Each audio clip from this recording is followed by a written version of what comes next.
Good day, each and everyone. My topic for this subject is policy making and development. So, the learning intention of this topic is that the participants will gain knowledge of the following. First is the policies that are legally required by all schools.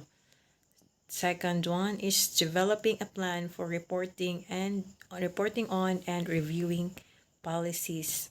The third one is examine the mechanism by which policies can be developed, formulated, and communicated. And the last one is to understand the policy formation cycle. So before anything else, what is a policy? So here we define policy as advice that relates to public decisions which are also informed by social values. So policy analysis is client-oriented advice relevant to public decision and informed by social values. Policy analysis is a social and political activity, and policy analysis goes beyond personal decision making. So, rule of policy. The rules of policy is to provide guidance and clarification under prevailing legislation. It avoids ad hoc decisions and possible inconsistencies. Place hierarchy of legislation into context, and clear guidelines for change land use, new lands, and new technological advances. So we have policy involvement. So the policy involvements are the government, the agency, the functional, and the procedural. So in both sides, we have the strategics and the operational. So the purposes of policies, part of the legal organization and developmental requirements for the role of school leadership, and is an area which will require your leadership on an ongoing basis. What policies are legally or really required here in Department of Education? We have the appendix to school self-evaluation report, legislative and regulatory checklist. We have school-based policies. Should policy be reactive or proactive?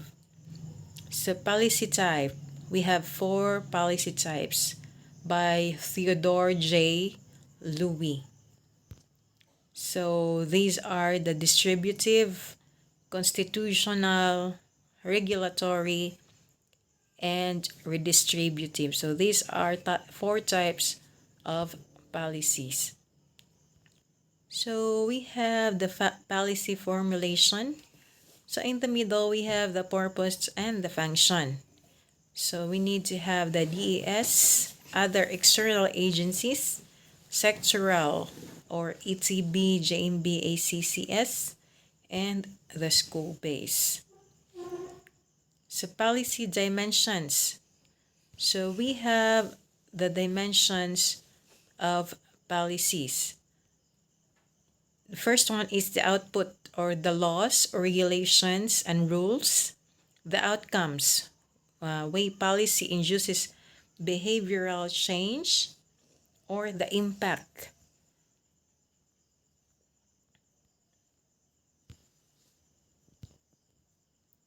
So we have policy stage and points to consider before making the policies.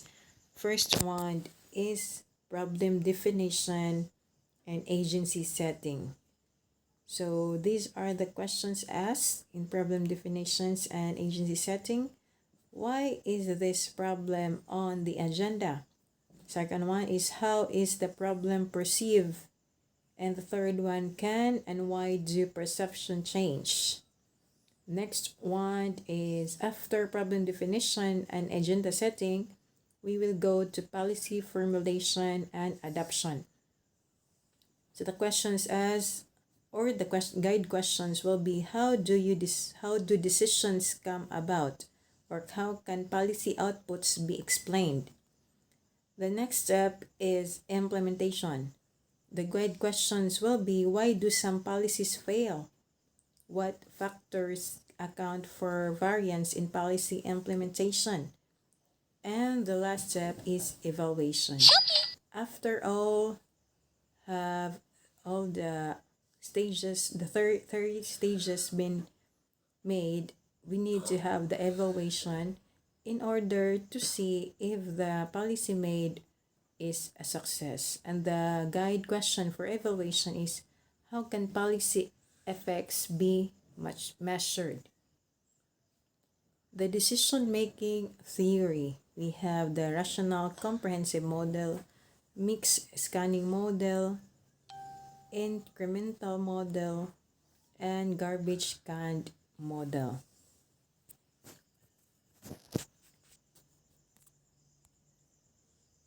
In the process of policy making, we have a policy must be well planned, implemented, and evaluated effectively so that the target group would receive the expected benefits. Hence, a policy should have the following characteristics. First one is strategic, able to contribute to the achievement of long-term goals. Second one, the objectives of the policy must be clear, must identify the change that will be established through the policy, and it needs to be fair to all parties, and flexible and innovative. So the policy that will be made should be fair to all and can be changed and innovated through times. So we have here the 5 stages in policy making. First one is problem identification.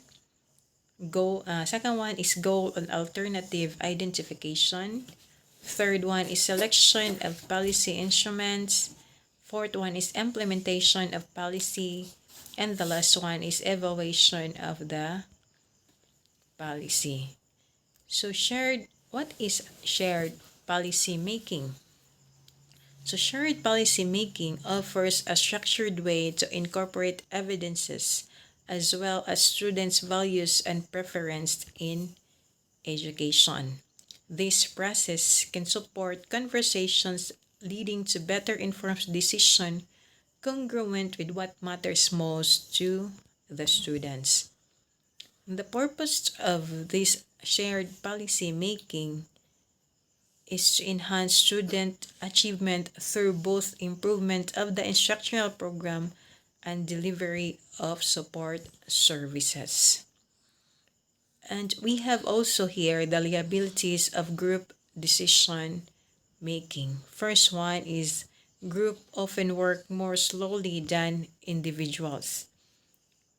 Group decisions involves considerable compromise that may lead to less than optimal decisions, and groups are more often dominated by one individual or a small clique, thereby negating many of the virtues of group processes.